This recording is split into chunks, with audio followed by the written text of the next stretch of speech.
Hey guys, welcome back. Mr. Shaw here. We're going to continue our journey down the World War II path. We're going to pick up today with the home front.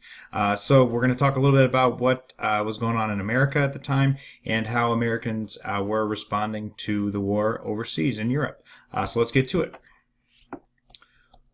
So in 1939, FDR he was very worried about getting involved in the war. Again, this war was eventually going to devastate Europe, and Hitler was definitely to be feared. But again, Stalin was to be feared as well. I mean, we are in the point where it's like you're kind of choosing the lesser of two evils. Who are we going to help? Who are we going to stop?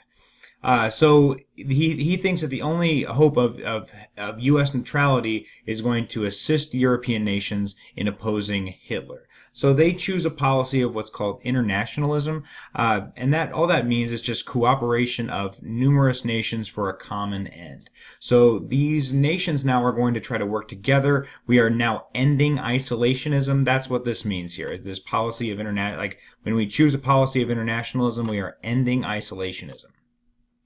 FDR creates what's known as the cash and carry policy.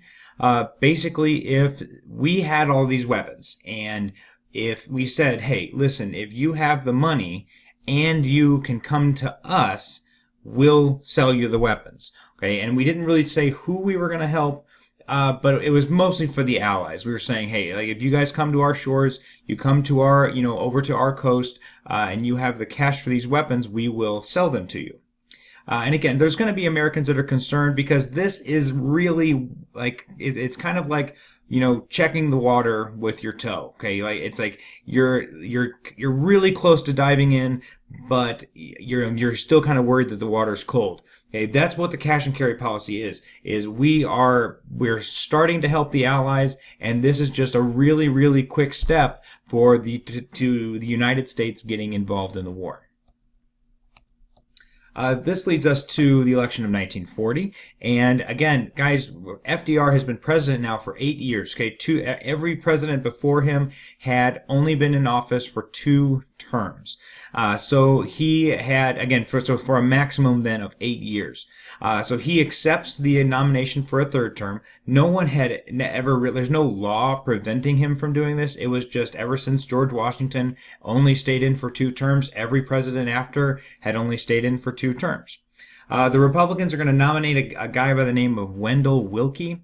A lot of his campaign is going to say he's going to oppose a dictatorship. Okay, he's going to kind of try to have this negative connotation to FDR staying as president, and he's like kind of talking about the Roosevelt dynasty, and he's trying to get like all of these negative associations, these negative things, and get Americans to associate FDR with all of that bad stuff, and it doesn't really work. Again, he's really afraid of the United States getting too involved in the war, but at this point, people trust FDR. He really hasn't done a good job of getting rid of the Great Depression, but he's tried. He's done his best, and people trust him, to do whatever he thinks is best for the American people. So again, that's the election of 1940. Again, FDR is going to win. He is going to be the first president ever and the only president ever to win the election 3 times. He actually wins a 4th time. We'll get to that later. But again, you see the popular vote is sweeping. Again, he wins 84.5% to 15.5%. Again, that's that's the electoral vote rather. So the electoral vote was much better than the actual popular vote. The popular vote, again, we had 54.75 to 44.75. And again, that's really kind of, it indicates where the American population is. Again, there is still, we're kind of torn as a nation in 1940 because we don't want to get involved in the war, but FDR has been trying his best to fix the Depression, and maybe it hasn't gone very well, but again, we trust him over somebody we don't know. So again, after the cash and carry policy, it was something that was working, but it wasn't enough. Again, the European nations such as Great Britain and France were still struggling. Again, by this time, France was out of the war. They were, again, Vichy France had already been established. So Britain was really the last, the last best hope for, for the Europeans to be able to defeat Hitler. Excuse me. Anyway, so FDR argues that the United States needs to become a quote-unquote arsenal of democracy. And all an arsenal is, guys, is just a place where you keep weapons. Okay, so they are going, like, if they say an arsenal of democracy, this is going to be able to basically provide weapons to other democracies, people who are in need. He wants to help keep people free. Make sure that these fascist leaders are not going to impinge on people's rights. And again, that's very important to note. That's why. So he says an arsenal of democracy, and this is so the Lend-Lease Act. Again, the definition. Again, this is kind of confusing, so I apologize for that. The Lend-Lease Act. It is going to remove the cash restrictions on the of the cash and carry policy. Basically, now we are going to give them the weapons for free, and then they will give them back to us at the end of the war. That is what the Lend-Lease Act is. Make a note of that somewhere. Again, the Lend-Lease Act is we're going to loan them these weapons, and they are going to give them back at the end. But again, they don't have to pay for them now.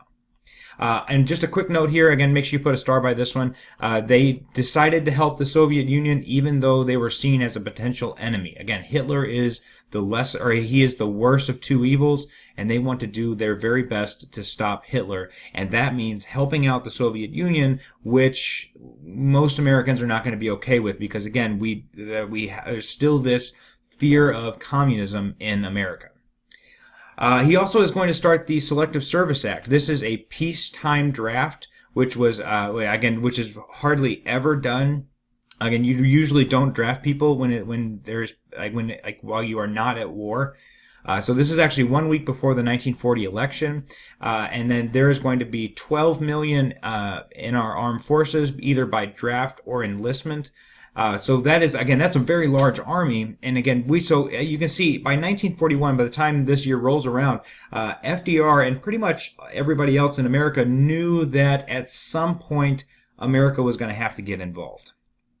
Now, what's it going to take to get us involved? We'll talk about that momentarily. So with the Lend-Lease Act, again, you can see who is getting the help. Again, it's going to be, these are all allies here. Again, Great Britain was getting $31 billion. Again, the Soviet Union, $11 billion in money and or weapons. France, $3 billion. China, again, China is going to be fighting against Japan. Other European countries that are fighting against Hitler, and then others, and actually South America got some armaments too. Again, Argentina participated in World War I to a small degree, but again, this is a total amount given away is going to be $48,601,365,000, either in cash or via weapons. So again, a lot of money to dish out, but again, it's all for a good cause, trying to beat the Nazi threat or the fascist threat. So that leads us to Pearl Harbor. Let's get to it. So what you need to know about the relationship between the United States and Japan was that the relations were strained over Japan's expansion in the Pacific Ocean. So here is a map. Again, here's Japan, and basically all the red represents the Japanese Empire. So the reason they had to expand, like as I mentioned in previous videos, the reason they had to gain more territory was because they are a small island nation. They don't have a lot of natural resources. So the United States is actually going to be the main oil provider for Japan. And in late 1930s, early 1940s, the United States completely cut Japan off from the oil trade. Now, this is really, really important to note because Japan needs that. They need oil in order to power, their submarines specifically, and then other ships that they have. Again, that's all going to rely on oil. And so when we do that, we are kind of seeing this as a precursor for a military attack against Japan. Again, we are trying to we are trying to make sure that Japan. We don't really like what Japan's doing. Okay, they're expanding. They are killing people in Manchuria and China. Okay, we want to quarantine them. We want to cut off these aggressor nations like Japan. We want to make sure that they are not able to do this. But when we cut them off, we know that they are going to retaliate. Okay, so that's really important to note with Japan. As I mentioned, we talked about we talked about them expanding in Asia and the Pacific. A man by the name of Hideki Tojo becomes prime minister. So there was still an emperor, but again, Hideki Tojo, for all intents and purposes, was the leader of Japan. And Japan knows. They know that a war with the U.S. was inevitable because they're going to have to go to war because eventually they're going to run out of oil. And if they don't go to war to fight for that oil, to fight over those natural resources, they are going to lose their power, which is what they don't want to do because they've been fighting for that for decades. And they finally have this power. They're the most powerful nation in the Pacific region, and they don't want to give it up. So anyway, they are going to start to plan this attack on the United States. The goal here is to disable the United States' ability to stop Japanese expansion. Okay, they don't want to have to rely on United States oil. They want to find other oil deposits, other oil repositories that they are going to be able to use, so they do not have to rely on the United States. Also, another kind of a side goal here is to destroy the U.S. Pacific Fleet that is at Pearl Harbor. And the reason that is because, again, Pearl Harbor is in Hawaii is a perfect naval station and fueling station for the United States. And they want to, and most of the Pacific Fleet is housed there. So if they can destroy that, it's going to severely cripple the United States' ability to fight back against Japan in the Pacific Ocean. This is Admiral Isoroku Yamamoto. Again, he is going to lead the attack on Pearl Harbor. This is a picture of the view from the cockpit of a Japanese pilot. Again, like you see here, this is Pearl Harbor. Again, you see the ships here lined up. Again, this was very early in the attack. So that's this is going to be the thing that changes America's mind. December 7th, 1941, Pearl Harbor is attacked. Again, that was a Sunday. A lot of people did not expect attacks on Sundays. Most of the Navy officers were at church. And again, as I said, the goal here for Japan was to destroy the U.S. Pacific Fleet. It was unsuccessful. Now, the main reason it was unsuccessful was because most of the aircraft carriers are going to be at sea on scouting missions or on, they were just kind of performing, different practices, that we're kind of furthering the U.S. Navy in different areas outside of Pearl Harbor. So that's really important there to know. Again, the aircraft carriers were gone. A lot of the other forces were gone, but there was still a lot of massive damage to the ships. Okay, there were numerous ships were sunk. And actually, they were and part of the reason there were so many ships destroyed was because they had lined them up closely together to prevent sabotage. So that then you wouldn't have to have as many people watching the ships because they were all kind of grouped together. Anyway, so there's 2,400 Americans were killed in the attack on Pearl Harbor, and again, this is going to unify the United States' attitude to fight. Again, now we have a common enemy. We realize, hey, we're not going to be able to stay out of this war. They have attacked us. This is going to be this is cause for the United States to get involved. And again, this is the worst attack on U.S. soil, until September 11th. So anyway, again, that is what gets the United States involved in the war. Again, here is kind of a map of how the boats were set up. Again, this is at 7:55 a.m. on December 7th. Again, you see a lot of the ships here. Again, the Arizona is a very famous ship. that does sink during this. And I actually have a picture. I think that's the next slide. But again, they're grouped very closely together, and they are going to take a lot of damage on this attack.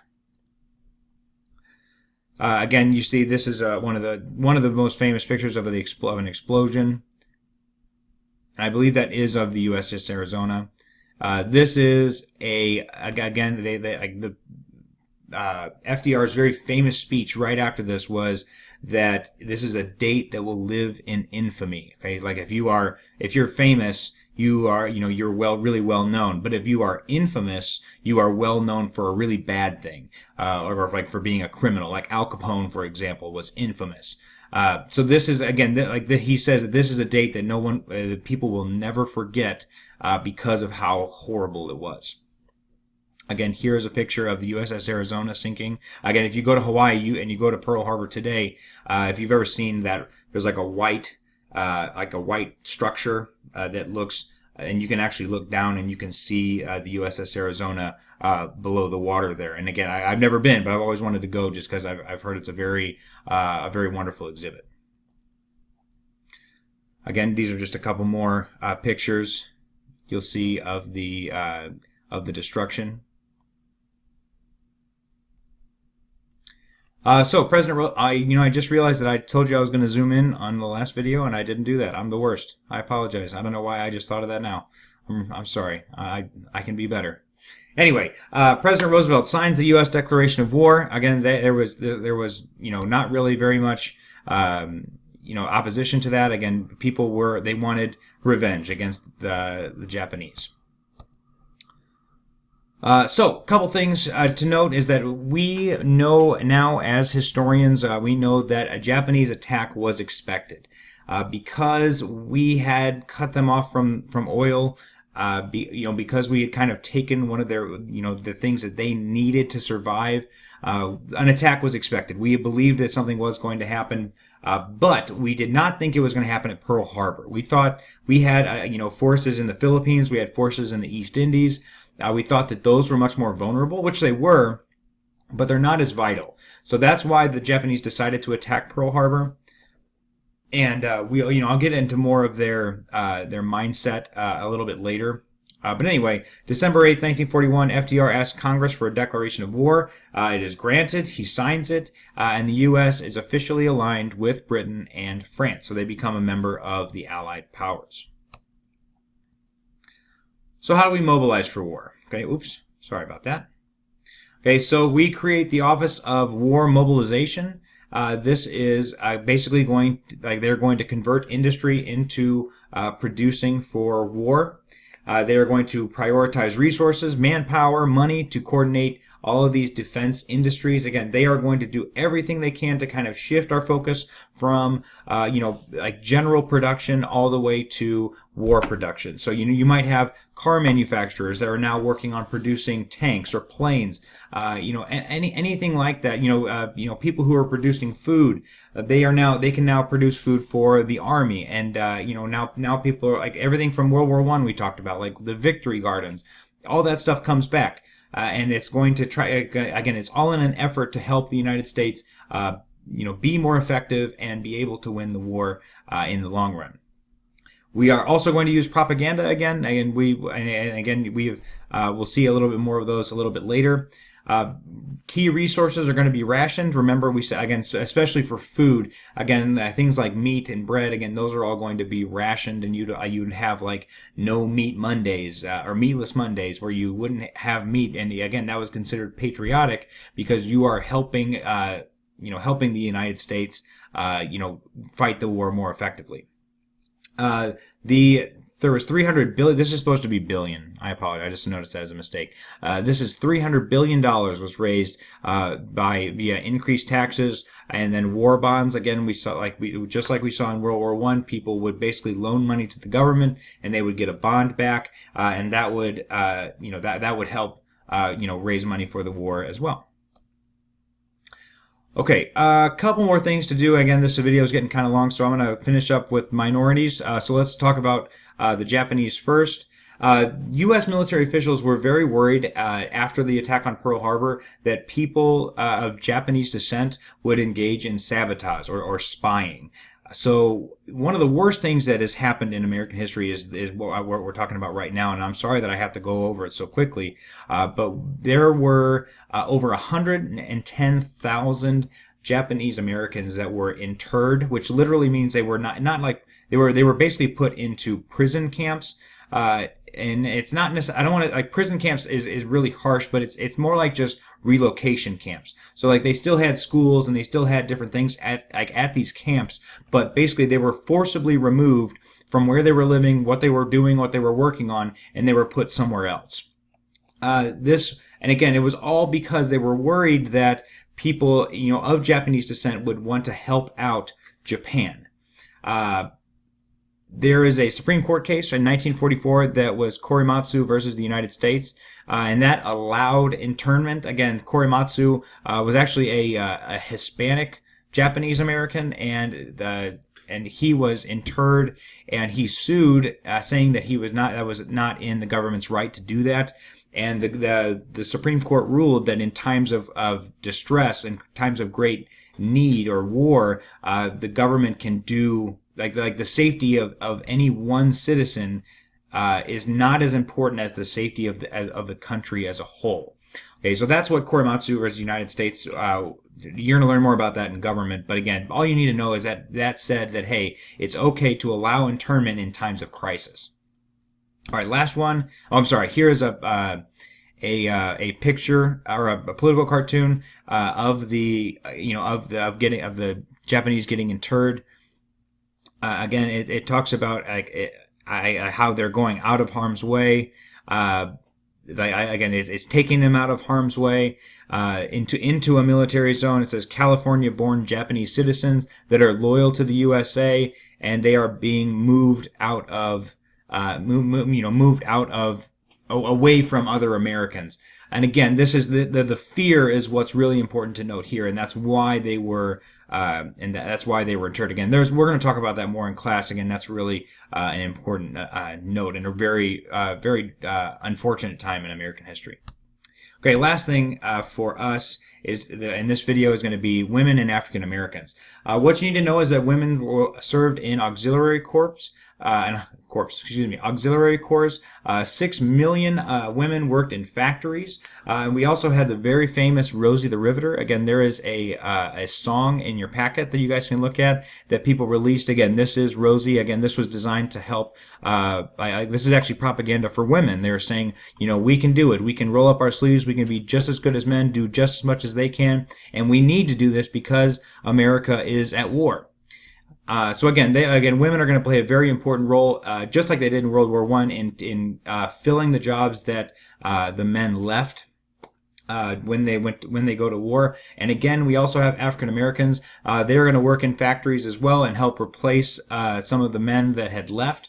And I want you to put a star by this one here. They called it the Double V campaign. So African Americans talked about victory against Hitler, so helping America win the war, and victory against racism at home. Okay, so again, we want to help America win the war in Europe, but at the same time, we also want, we want more rights at home. Again, that's going to be the main goal of the African Americans. Again, stopping the racism and getting more equality in America. All right, last up is Native Americans. Really, the only major important thing here to remember is the Navajo Code Talkers. There is a really awesome movie called, I think it's called Wind Talkers, and it has, his name is escaping me, Nicolas Cage is in it, and basically it talks about how important the Navajo were in helping American soldiers. Basically, we want to be able to make sure that our messages are safe and not broken. So what we would do is we would have one Navajo Native American on one side, one Navajo Native American on the other side, and they would be able to talk to each other in their native language. And so if that was captured, or if that was intercepted, that was no big deal because there were again, their native language was like unwritten. They didn't have they like the Japanese couldn't understand them. There was no one that they could talk to say, hey, can you decode this Navajo language? And no one could. So that was unbroken by the Axis powers, and they on the other side, the Allies were able to decode most of the Axis communication because we had people who, we had Italians, we had Germans, we had Japanese people that were able to, to break those messages, to be able to break those codes, and understand their own language. So anyway, that's really important, and that really helped us be successful, in World War II. Anyway, guys, I've rambled on way too long. I'm going to stop here. Thanks for watching. Catch you next time.